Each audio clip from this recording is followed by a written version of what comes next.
Welcome back. In today's sports news, we are joined by the marketing director for the Belize City Defenders basketball team, Mr. John Marsden. Welcome, Mr. Marsden. Welcome, thank you.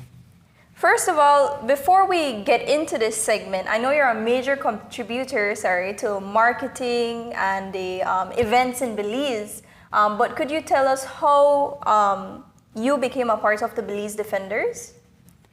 In 2017, we've been doing concerts, the guy Renaldo Malik. He was approached by then owner of the Belize City No Limits.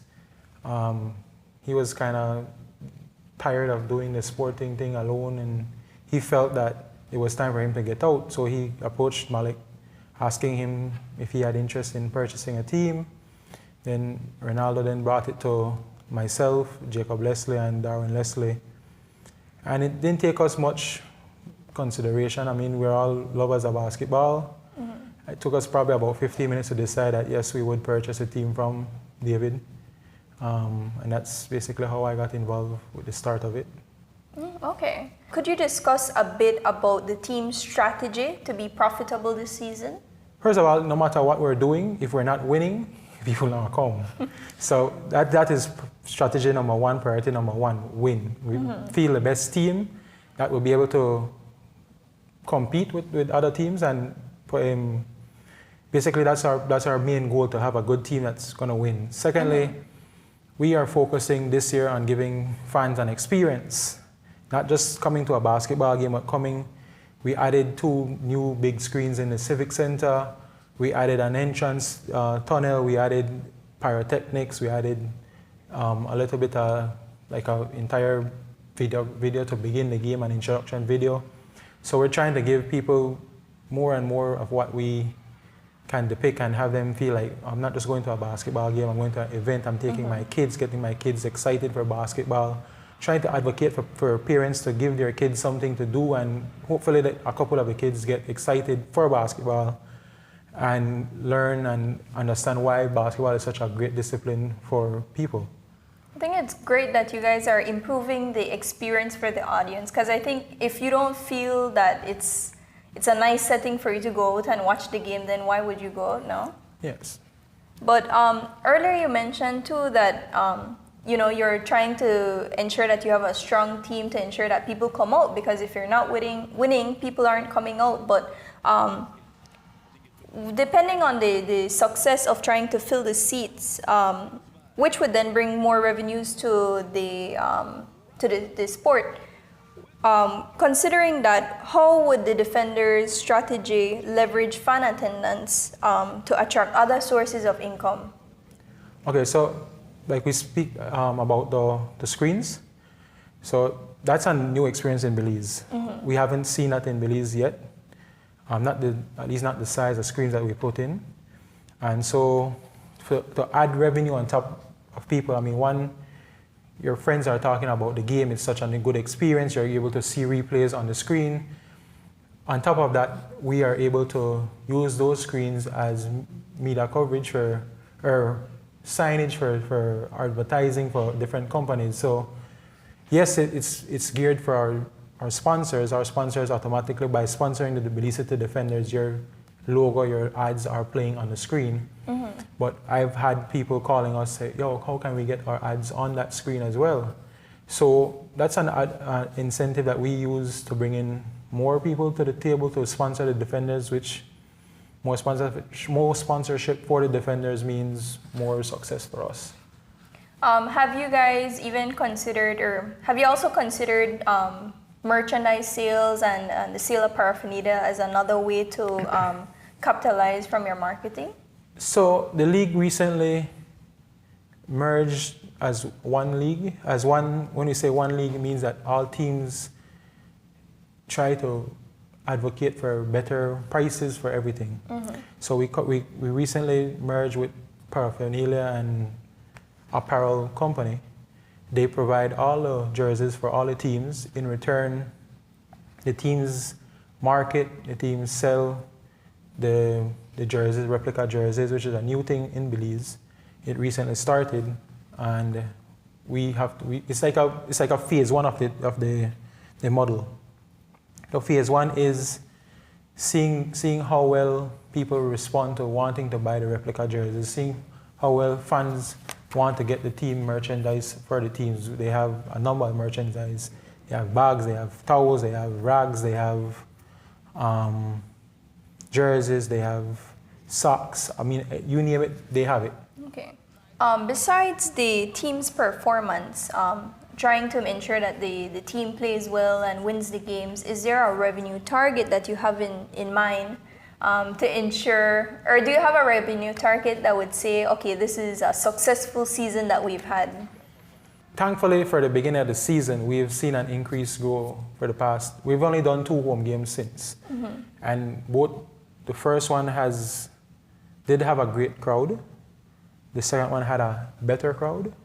We're hoping for it to continuously grow. Right? To say a target, it's hard to put a number on it, but the target is basically to have fans looking forward for the years to come.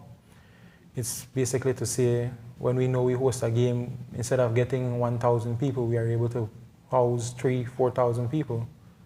That's would say my personal target market. Okay. There has been a reorganization within the league to ensure that there's more of a long-term sustainability. Has any mechanism been established to create a value distribution back to the players and the communities or the districts that they represent? So for the players, we're in phase one of the module, and we recently launched the jerseys, the replica jerseys. The replica jerseys are for sale for this respective, either you could get it for a team player, you could get it in your own name, you can get it in just a regular team jersey. So we're doing testing to see how well the market responds to that. And I would think phase 2 coming in this season, going into next season, would be how can we get the players some incentive to help market these jerseys as well. Because right now, if you're not a sole fan of that person, you're only going to the game to see it, and you might become a fan. I want to purchase that jersey. What if my players is actually saying, yo, buy my jersey, advertise for the people to buy their jerseys? It makes for a better product for the league, for the player itself, for everybody in the arena. For districts, that's kind of hard to say. I would say that the league helps every district financially in its own way. When there's a basketball game, the hairdressers make money, the barbers make money, the taxis make money, the food vendors make money, the clubs make money. Everybody finds a way to make some kind of money.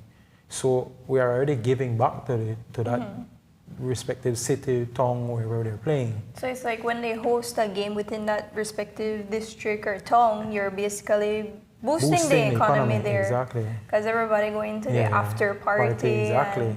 Everybody's going to get their hair done. The vendors are going to come out there. People want new clothes. Vendors are selling food. And also, it in its own way, it boosts the economy.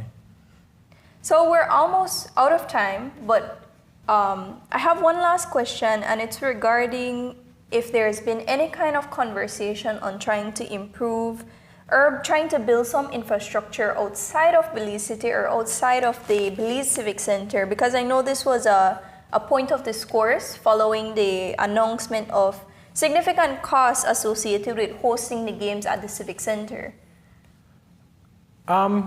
Yes, each owner of our team, and we're currently seeking other owners, has to come with some plan. They just can't come to a table and say, this is me, I want to represent this district and I plan to make money.